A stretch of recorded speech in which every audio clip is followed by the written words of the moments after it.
जंगल जंगल बात चली है पता चला है, जंगल जंगल बात चली है पता चला है, अरे चड्डी पहन के फूल खिला है, फूल खिला है, अरे चड्डी पहन के फूल खिला है, फूल खिला है। हाय विद्यार्थी મિત્રો, ગુડ મોર્નિંગ, કેમ છો? મજામાં? સરસ, હું પણ મજામાં. ધોરણ 10 પાસ કરી સારા ટકા મેળવવા બદલ ખૂબ ખૂબ અભિનંદન બધા જ વિદ્યાર્થીઓને. ધોરણ 11 કોમર્સ ની અંદર સ્વાગત છે. વિદ્યાર્થી મિત્રો, કોમર્સ ની અંદર જોડાયા છો તો એક વાત હું ચોક્કસ તમારી સમક્ષ રજૂ કરીશ કે તમે ગુજરાતી 10 વર્ષ ભણ્યા, 1 થી લઈને 10 ધોરણ સુધી તમે ગુજરાતીમાં ભણ્યા. એ જ રીતે ઇંગ્લિશ એ પણ પહેલા ધોરણથી લઈને 10મા ધોરણ સુધી તમારે ભણવામાં આવ્યું અને હજુ પણ આગળ આ જ બે વિષય 11-12 ની અંદર ભણવાના આવશે. પરંતુ વિદ્યાર્થી મિત્રો, આ તમે ગુજરાતી છે, અંગ્રેજી છે, પહેલેથી ભણતા ભણતા આયા છો. કેજી નું છોકરું હશે તો એ પણ એબીસીડી બોલતું હશે, એ બી સી ડી એ એફ જી આ રીતે એબીસીડી બોલતું હોય છે. ઇન શોર્ટ તમે પહેલેથી ભણતા ભણતા આયા છો. પરંતુ શું તમારે ગુજરાતીમાં 100 માંથી 100 આવ્યા છે કે પછી ઇંગ્લિશમાં 100 માંથી 100 આવ્યા છે? તો કે ના વિદ્યાર્થી મિત્રો, આ બંને ભાષા છે. ભાષામાં તમારે કે મારે કોઈને 100 માંથી 100 આવ્યા પણ નથી અને આવશે પણ. તમે વર્ષોથી ભણતા ભણતા આવ્યા છો આ એ વિષય, તો પણ ઇંગ્લિશ ની અંદર જે સ્વર છે એ ઈ આઈ ઓ યુ તમે 5મા ધોરણમાં ભણ્યા છો તો એ જ તમારે 11મા ધોરણમાં કે 12મા ધોરણમાં એ ભણવાનું. છતાં પણ 100 માંથી 100 આવ્યા નથી કે આવશે પણ. કોમર્સ ની અંદર તમે આયા છો, બે સબ્જેક્ટ મેન છે, એક એકાઉન્ટ અને બીજો સ્ટેટ. આ બે સબ્જેક્ટ તમે ક્યાંય ભણ્યા નથી, હવે એકદમ નવા છે, આ વર્ષથી ભણવાનું છે. છતાં પણ વિદ્યાર્થી મિત્રો, એ બે સબ્જેક્ટ એવા છે કે જેમાં તમે 100 માંથી 100 માર્ક્સ મેળવી શકો છો. અને આપણા ક્લાસની અંદર ઘણા વિદ્યાર્થીઓ એવા છે જેને 100 માંથી 100 માર્ક્સ આવી પણ ગયા છે. તો એવા મારા બે સબ્જેક્ટ છે વિદ્યાર્થી મિત્રો, એકાઉન્ટ અને સ્ટેટ. તો એમાંથી આજે આપણે ધોરણ 11 કોમર્સ ની અંદર વિષય એકાઉન્ટ કે જેને ગુજરાતીમાં નામાના મૂળ તત્વો કહેવામાં આવે છે. નામાના મૂળ તત્વો એટલે કે એકાઉન્ટ, એ વિષય આજે ચાલુ કરવાના છીએ આપણે. એમાં પણ ચેપ્ટર 1 હિસાબી પદ્ધતિ અને તેના પારિભાષિક શબ્દો. આ પહેલો ચેપ્ટર કે તમારે એકાઉન્ટ શીખવું હોય, હિસાબી પદ્ધતિ છે, હિસાબો લખતા શીખવું હોય, તમે કોમર્સ ની અંદર આયા છો તો હિસાબો રાખવાના છે, હિસાબો લખવાના છે, હિસાબો ચેક કરવાના છે, બિઝનેસ કઈ રીતે કરવો, બિઝનેસને કઈ રીતે આગળ વધારવો, ઇન શોર્ટ બિઝનેસ નો વિકાસ કઈ રીતે કરવો, એ તમામ વસ્તુ તમારે કોમર્સ ની અંદર અલગ અલગ સબ્જેક્ટમાં શીખવવાની છે. તો વિદ્યાર્થી મિત્રો, જ્યારે પણ હું અહીંયા આગળ આયો ક્લાસની અંદર લેક્ચર લેવા માટે, ત્યારે એક સરસ મજાનું સોંગ ગાતો હતો, જંગલ જંગલ બાત ચલી હે પતા ચલા હે, ચટ્ટી પહેન કે ફૂલ ખિલા હે, ફૂલ ખિલા. વિદ્યાર્થી મિત્રો, આ મૂવી તમે જોયું હશે, કદાચ કોઈ વિદ્યાર્થીઓ નહીં પણ જોયું હોય. કયું મૂવી છે? જંગલ. સરસ વિદ્યાર્થી, એક સરસ મજાનું મૂવી છે કે જે ટોટલી પ્રાણીઓ પર આધારિત છે. મોગલી, હા, કદાચ કોઈને યાદ આવતું હશે, મોગલી. તો વિદ્યાર્થી મિત્રો, આ જે મૂવી છે એની અંદર ઉપરથી આપણે એક કન્સેપ્ટ લેવાનો છે કે તમે જાણો પણ છો કે આ જે પૃથ્વી છે એ પૃથ્વી પર અનેક પ્રકારના પ્રાણીઓ રહે છે. તમને નામ પણ આવડતા હશે અમુકના. આવડે છે? વિચારો છો કયા કયા પ્રાણીઓ પૃથ્વી પર રહે છે? તો કે ગાય છે, ભેંસ છે, ઘેટું છે, બળદ છે, માણસ છે, વાઘ છે, સિંહ છે, ચિત્તો છે, વરુ છે. આવા અસંખ્ય પ્રાણીઓ, અનેક પ્રકારના પ્રાણીઓ આ પૃથ્વી પર રહે છે. વિદ્યાર્થી મિત્રો, એવા કેટલાય પ્રાણીઓ હશે જેમના આપણને નામ પણ નહીં આવડતા હોય. એટલે કે અનેક પ્રકારના પ્રાણીઓ આ પૃથ્વી પર રહે છે. હા વિદ્યાર્થી મિત્રો, આ જેટલા પણ પ્રાણીઓ છે પૃથ્વી પર, એમાંથી સૌથી બુદ્ધિશાળી પ્રાણી કયું? તમને ખબર જ છે, એક પ્રાણી તો તમારી સામે પણ ઊભું છે અને મારી સામે બેઠું પણ છે. હા વિદ્યાર્થી મિત્રો, સૌથી બુદ્ધિશાળી પ્રાણી એ કયું છે? તો કે માણસ છે. માણસ એ સૌથી બુદ્ધિશાળી પ્રાણી ગણવામાં આવે છે. કેમ વિદ્યાર્થી મિત્રો? તો કે માણસને પોતાનો સમાજ છે, માણસ એ પોતાની સામાજિક જરૂરિયાતો છે, માણસ પોતાની જરૂરિયાત પોતે જાતે પૂરી કરી શકે છે, માણસને પોતાને વિચારવાની શક્તિ છે, માણસે પોતાનો મગજમાં જે વિચાર આવ્યો છે એને અમલમાં મૂકી શકે. તો વિદ્યાર્થી મિત્રો, માણસ એક પ્રકારનું સામાજિક પ્રાણી છે અને એ સૌથી બુદ્ધિશાળી પ્રાણી. પરંતુ વિદ્યાર્થી મિત્રો, દરેક માણસની જે જરૂરિયાતો છે, દરેક માણસની જે જીવનશૈલી છે, આ સરખી હોય ક્યારે? વાત કરીએ શહેરના માણસની અને ગામડાના માણસની, તો શહેરનો માણસ અને ગામડાનો માણસ એક જ સરખી રીતે જીવન જીવે છે? તો કે ના વિદ્યાર્થી મિત્રો.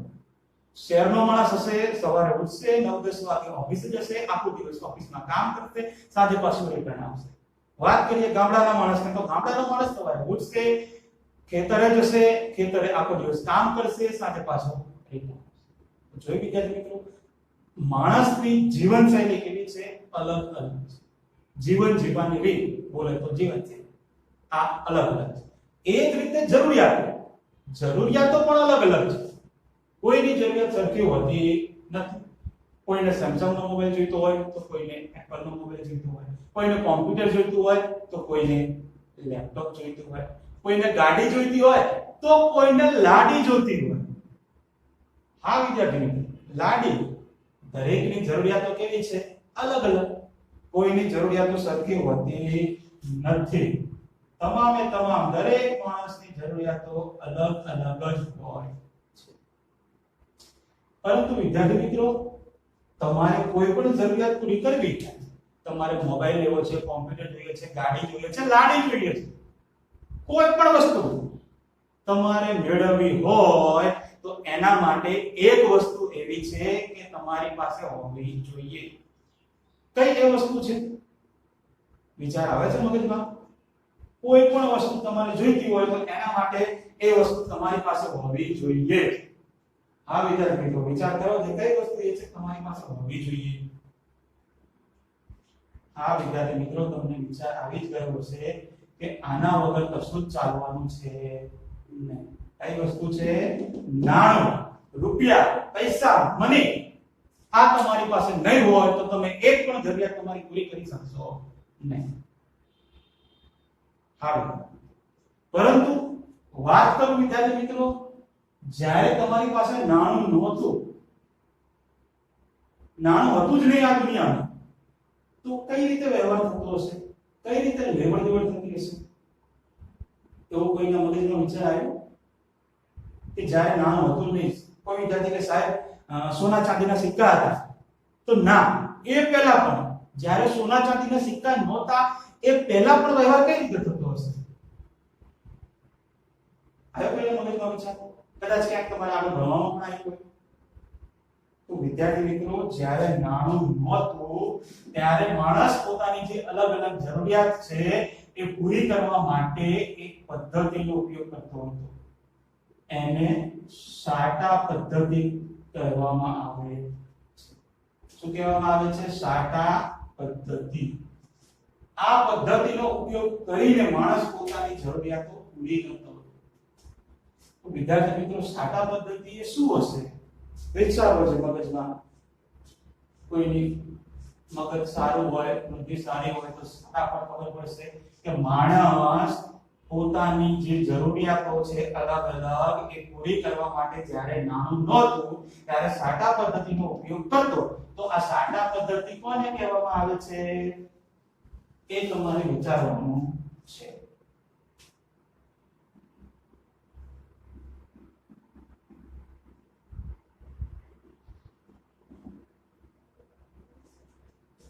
હા, તો વિદ્યાર્થી મિત્રો, તમે વિચારી લીધું હશે કે સાટા પદ્ધતિ કોને કહેવામાં આવે છે અથવા તો કઈ વસ્તુને સાટા પદ્ધતિ કહેવાય. આવ્યો વિચાર? વાંધો નહીં, તમારો વિચાર તમારી પાસે જ રાખો. પછી ક્લાસમાં મળીશું ને ત્યારે તમને પૂછીશ ફરીથી. ઓકે, ચલો. તો કદાચ કોઈ વિદ્યાર્થીઓને વિચાર ન પણ આવ્યો હોય તો વાંધો નહીં, હું તમને એક એક્ઝામ્પલ આપું એટલે ઓટોમેટિક તમને ખબર પડી જશે.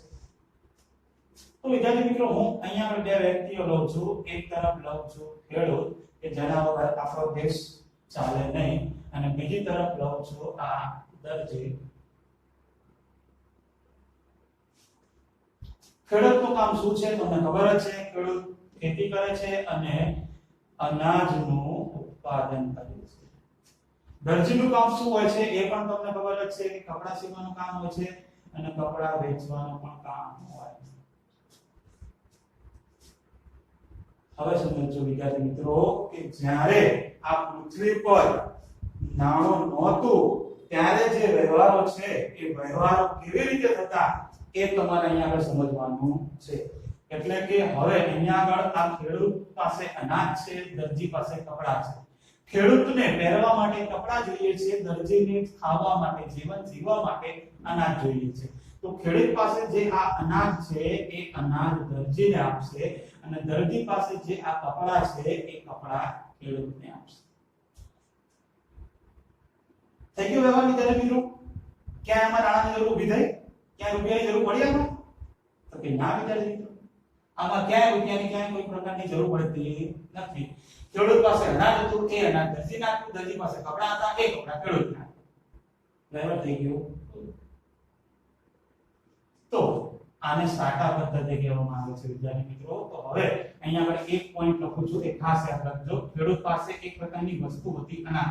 હવે એ અનાજ ઘઉં, ચોખા, બાજરી, કઠોળ ગમે તે હોઈ શકે છે. તો અહીંયા આગળ પણ એક વસ્તુ હતી અને દરજી પાસે કપડા, એ પણ એક પ્રકારની વસ્તુ જ છે. તો અહીંયા આગળ જે પણ લેવડ દેવડ થઈ, અદલા બદલી થઈ, તો એ અહીંયા આગળ વસ્તુના બદલામાં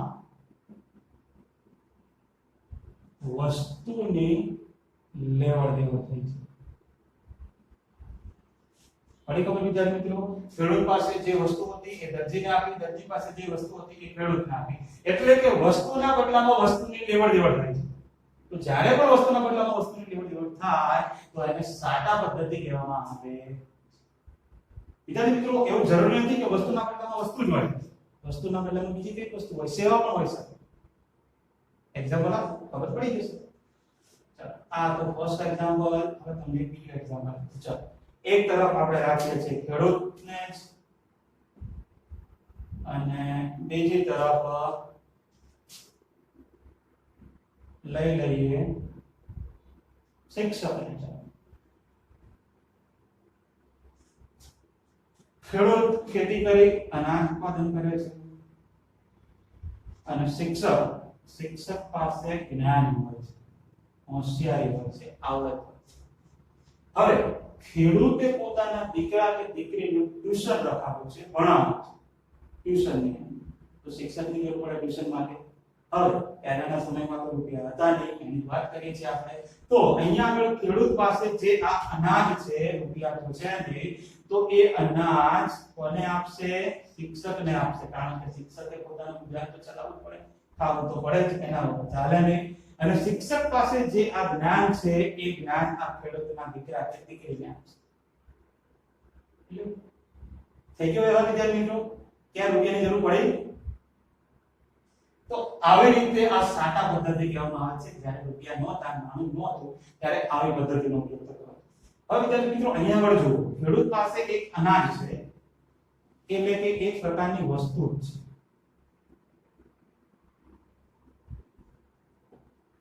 શિક્ષક પાસે કોઈ વસ્તુ છે. ખેડૂત અનાજ તરીકે કોઈ વસ્તુ આપે છે, પણ શિક્ષક એક પ્રકારની વસ્તુ આપે છે, જ્ઞાન છે.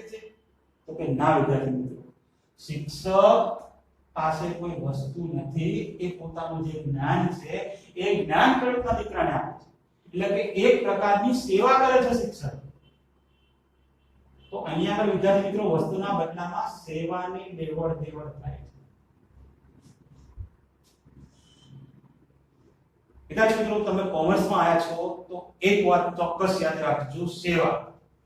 સેવા શબ્દ એટલે એવું નહીં કે તમે અત્યાર સુધી જે પણ સેવા સમજતા કે કોઈને કોઈ વસ્તુ ફ્રીમાં આપી દેવી કે પછી મંદિરમાં જઈને દાન આપવું, તો એ પ્રકારની સેવા કહેવાય નહીં. હા, તમે સમજતા હતા એ કોમર્સમાં નહોતા એ ત્યાંની વસ્તુ છે, પરંતુ હવે તમે કોમર્સમાં આવી ગયા છો તો કોમર્સની ભાષામાં સેવા એને કહેવાય કે જ્યારે કોઈ વ્યક્તિ પોતાની હોશિયારી આવડતના આધારે થોડી એવી ફી લે, થોડું એવું વળતર લે, તમારું કામ કરી આપે, એને કહેવાય સેવા. એટલે કે શિક્ષક છે, સીએ છે, ડોક્ટર છે, વકીલ છે, આવા અનેક એક્ઝામ્પલ, અનેક વ્યક્તિઓ છે કે જે એક પ્રકારની સેવા કરે છે, થોડી એવી ફી લે, બદલામાં તમને તમારું કામ કરી આપે, તો એને કહેવાય કોમર્સની ભાષામાં સેવા. તો વિદ્યાર્થી મિત્રો, અહીંયા આગળ ખેડૂત પાસે જે અનાજ છે એ શિક્ષકને આપે છે, શિક્ષક પાસે જે જ્ઞાન છે એ ખેડૂતને આપે છે. એટલે કે અહીંયા આગળ વસ્તુના બદલામાં સેવાને લેવડ દેવડ થાય છે, વસ્તુના બદલામાં વસ્તુ છે. તો વિદ્યાર્થી મિત્રો, તમે સાટા પદ્ધતિની વ્યાખ્યા લીધી હોય તો આ 2 પોઈન્ટ તમારે લખવા પડે. તો હવે બોલું છું સાટા પદ્ધતિની વ્યાખ્યા, ધ્યાન રાખો. સાટા પદ્ધતિ એટલે વસ્તુના બદલામાં વસ્તુની લેવડ દેવડ કે પછી વસ્તુના બદલામાં સેવાની લેવડ દેવડ, એને સાટા પદ્ધતિ કહેવામાં આવે. શું કહેવાય સાટા પદ્ધતિ એટલે? સાટા પદ્ધતિ એટલે કે વસ્તુના બદલામાં વસ્તુની લેવડ દેવડ કે પછી વસ્તુના બદલામાં સેવાની લેવડ દેવડ, એને કહેવાય સાટા પદ્ધતિ. પરંતુ વિદ્યાર્થી મિત્રો, આ જે સાટા પદ્ધતિ છે એની અમુક એવી મર્યાદાઓ હતી, અમુક એવી એની લિમિટેશન હતી કે જે લિમિટેશનના કારણે તમારે આ સાટા પદ્ધતિ જે છે એને દૂર કરવી પડે અને નાણું લાવવું પડે. તો એવી કઈ સમસ્યા ઊભી થઈ હશે, કયો પ્રોબ્લેમ થયો હશે, શું એની લિમિટેશન હશે એ વિચારો કે જેના આધારે તમારે નાણું લાવવું પડ્યું અને આ સાટા પદ્ધતિ જે છે એને બંધ કરવી પડે.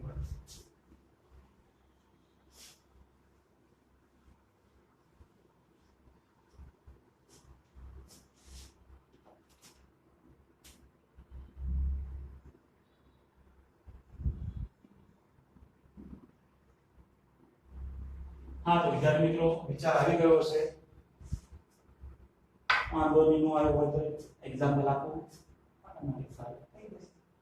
ચાલો, વિદ્યાર્થી મિત્રો, એક્ઝામ્પલમાં એક તરફ હું લઉં છું એજ એટલે કે ખેડૂત, અને બીજી તરફ હું લઉં હવે ગાયોનો ગોવાળ રે, ગોવાળિયો. બીજી તરફ લીધો છે વ્યક્તિ તરીકે મેં ગોવાળ. ચલો વિદ્યાર્થી મિત્રો, ખેડૂત ખેતી કરી, તમને ખબર જ છે, અનાજ ઉત્પાદન કરશે. જ્યારે ગોવાળિયાનું જે કામ છે એ ગાય, ભેંસ, ઘેટા, બકરા, બળદ આ બધી વસ્તુ ચરાવવાનું કામ કરે. વિદ્યાર્થી મિત્રો, ખેડૂતને ખેતી કરવી પડે, ખેતીનું કામ આવે. ખેતી કરવા માટે અત્યારના સમયની વાત કરીએ તો ટ્રેક્ટર છે, થ્રેશર છે, આવા અનેક પ્રકારના અસંખ્ય આધુનિક સાધનોથી કામ છે. પણ જ્યારે આવી કોઈ જ વસ્તુ નહોતી ભૂતકાળમાં, ત્યારે હળનો ઉપયોગ થતો હતો. પાંખિયાવાળો હળ, તમને ખબર જ હશે, તમે જોયેલું પણ હશે. તો એ હળના આધારે ખેતી કરવામાં આવતી હતી પહેલાના સમયમાં, અને એ હળ ચલાવવા માટે બળદની જરૂર પડે. તો અહીંયા વિદ્યાર્થી મિત્રો, ખેડૂતે ખેતી કરી અનાજ ઉત્પાદન કરવું હોય તો ગોવાળિયા પાસેથી બળદ લાવવો પડે. હવે સમજો વિદ્યાર્થી મિત્રો, અહીંયા આગળ કે ખેડૂત પાસે અનાજ છે, કોઈ પણ ઘઉં, ચોખા, બાજરી, એ અહીંયા આગળ લઉં છું 25 મણ. 25 મણ અનાજ છે. હવે વિદ્યાર્થી મિત્રો, અત્યારે તમે કોઈ પણ વસ્તુ લેવા જાવ તો એની પર્ટિક્યુલર પ્રાઇસ હોય, 10,000, 20,000, 25,000, 50,000 નો બળદ આવે. પરંતુ પહેલાના સમયમાં તો રૂપિયા નહોતા, ત્યારે કોઈ પણ વસ્તુની કિંમત તો હોય જ ને, કે પછી વાટકો ભરી તમે બળદ લેવા, અરે વાટકો ઘઉંનો ભરી બળદ લેવા તો તમે બળદ ના મળે. બરોબર વિદ્યાર્થી મિત્રો, તો એના માટે પૂરતું અનાજ પણ હોવું જોઈએ. તો વિદ્યાર્થી મિત્રો, અહીંયા આગળ માની લઈએ કે બળદની જે કિંમત છે એ ગોવાળિયાએ 50 મણ અનાજ રાખેલી છે. 50 મણ અનાજ. ખેડૂતને ખેતી કરવા માટે બળદ જોઈએ છે. ખેડૂત પાસે જે અનાજ જે છે એ અનાજ કેટલું છે વિદ્યાર્થી મિત્રો? તો કે 25 મણ જ. ગોવાળિયાએ પોતાના બળદની કિંમત કેટલી રાખી છે? 50 મણ. બળદની કિંમત છે 50 મણ, ખેડૂત પાસે અનાજ છે 25 મણ. અડધું અનાજ જ છે. પૂરેપૂરું છે નહીં. બળદની કિંમત 50 મણ અનાજ છે, ખેડૂત પાસે 25 મણ જ છે, એટલે કે અડધું અનાજ જ છે. અને ખેડૂતે ખેતી કરવી હોય તો એ ખેતી કરવા માટે શેની જરૂર પડશે? તો કે આ બળદ. અને ગોવાળીએ પોતાનું જીવન ચલાવવા માટે શેની જરૂર પડે છે? તો કે આ અનાજ. તો હવે વિદ્યાર્થી મિત્રો, ખેડૂતને બળદ જોઈએ છે, ખેતી કરવી જ પડે. તો અહીંયા આગળ પ્રોબ્લેમ એવો થશે, ખેડૂત પાસે જે અનાજ છે એ અડધું જ છે. બળદની કિંમત કેટલી છે? 50 મણ. હવે ખેડૂતને બળદ જોઈતો હોય તો ગોવાળીઓ બળદના અડધા ભાગ કરી નાખશે કે લે આગળ બે પગ તું રાખજે, પાછળ બે પગ મને આવજે, ખેતી કરીને ચર્ચા કરીશું. આવું પોસિબલ છે? કે ના વિદ્યાર્થી મિત્રો, આવું ક્યારે કહી શકે નહીં. બળદના બે ભાગ અડધા કરી શકાતા નથી. તો this is the limitation of barter system. આ સાટા પદ્ધતિની એક મર્યાદા છે કે આ જે મર્યાદા છે, આવી મર્યાદાને દૂર કરવી પડશે. આવી રીતે વ્યવહાર શક્ય બનતો નથી. તો આવી જે પણ કાંઈ મર્યાદાઓ હતી એ બધી મર્યાદાઓને દૂર કરવી પડે અને દૂર કરી નાણું લાવવું પડે. અને નાણાની મદદથી કોઈ પણ વસ્તુ, તમારે જે પણ વસ્તુની લેવડ દેવડ કરવી હોય સરળતાથી કરી શકો છો. ક્યારેય કોઈ પ્રકારનો પ્રોબ્લેમ ઊભો થતો નથી. તો વિદ્યાર્થી મિત્રો, ફટાફટ આપણે આજના લેક્ચરમાં જે ભણ્યા એ ફટાફટ રિવિઝન કરી લઈએ. સૌથી પહેલા સ્ટાર્ટિંગમાં જ વાત કરી આપણે જંગલ બુકની, એટલે કે અનેક પ્રકારના પ્રાણીઓ આપત્તિત છે. સૌથી બુદ્ધિશાળી પ્રાણી કયું હતું? માણસ. માણસ પોતાની જીવનશૈલી અને જરૂરિયાતો કેવી હતી? અલગ. જરૂરિયાતો પૂરી કરવા માટે શેની જરૂર પડતી? નાણાં. પરંતુ પહેલાના સમયમાં જ્યારે પણ નાણું નહોતું ત્યારે કઈ પદ્ધતિ અમલમાં હતી? સાટા પદ્ધતિ. સાટા પદ્ધતિનું બીજું નામ શું હતું? બદલા પદ્ધતિ. સાટા પદ્ધતિને અંગ્રેજીમાં શું કીધું આપણે? Barter system. સાટા પદ્ધતિની વ્યાખ્યા શું કરી? તો કે વસ્તુના બદલામાં વસ્તુ કે વસ્તુના બદલામાં સેવા. આની જે પણ કાંઈ લેવડ દેવડ થાય એને કહેવાય સાટા પદ્ધતિ. અને સાટા પદ્ધતિની અમુક એવી મર્યાદાઓ હતી, એ મર્યાદાને દૂર કરવા માટે શું લાવવું પડ્યું માર્કેટમાં? નાણાં. અને કારણ શું? તો કે નાણાં દ્વારા કોઈ પણ વસ્તુની સરળતાથી લેવડ દેવડ કરી શકાય છે, કોઈ પણ વસ્તુનું ખરીદ વેચાણ કરી શકાય છે. આના માટે નાણાંની જરૂરિયાત હતી. તો વિદ્યાર્થી મિત્રો, આજના લેક્ચરમાં આટલું રાખીએ છીએ. આપણે જે પણ કાંઈ થિયરી જોઈ એ તમારે તૈયાર કરી નાખવાની, એટલે નાણું કઈ રીતે માર્કેટમાં આવ્યું એ તમને ખબર પડી. વિદ્યાર્થી મિત્રો, શક્ય હોય તો આ થિયરી ચોપડામાં બે વખત લખી તૈયાર કરજો, તો સરળતાથી લાંબા સમય સુધી તમે યાદ રાખી. તો મળીએ ત્યારે વિદ્યાર્થી મિત્રો નવા વિડીયોમાં. ત્યાં સુધી Tata, bye bye, C you.